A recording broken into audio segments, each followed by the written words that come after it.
ಇದ್ರೆ ಸಣ್ಣವದ. ಇದು ಒಳ್ಳೆ ಭಾಳ ಐತಿ ದೊಡ್ಡವದು. ನಾವು ಫುಡ್ ಹಾಕ್ಬೇಕು.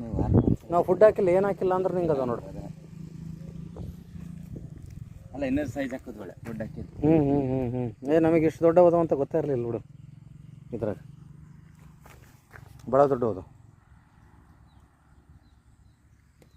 ಚೆನ್ನಾಗಿ ಬೆಳೆದವು.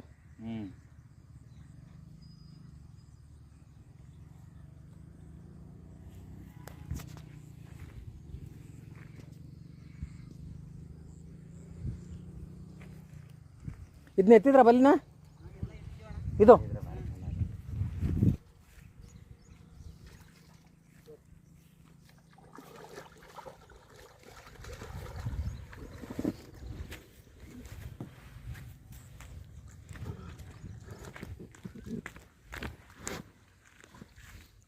ಕಮ್ಮಿ ಸಿಕ್ಕವಲ್ಲ, ಹೋದ್ಸಲಿ ಜಾಸ್ತಿ ಸಿಕ್ಕಿದ್ದು ಅವ್ರಿಗೆ. ಅದರ ದೊಡ್ಡ ಸೈಜ್ ಅದಾವಲ್ಲ ತಾಡ್ರಿ, ಅದ್ರಾಗ ಚೆನ್ನಾಗದ. ಇನ್ನೂ ಅದಾವ.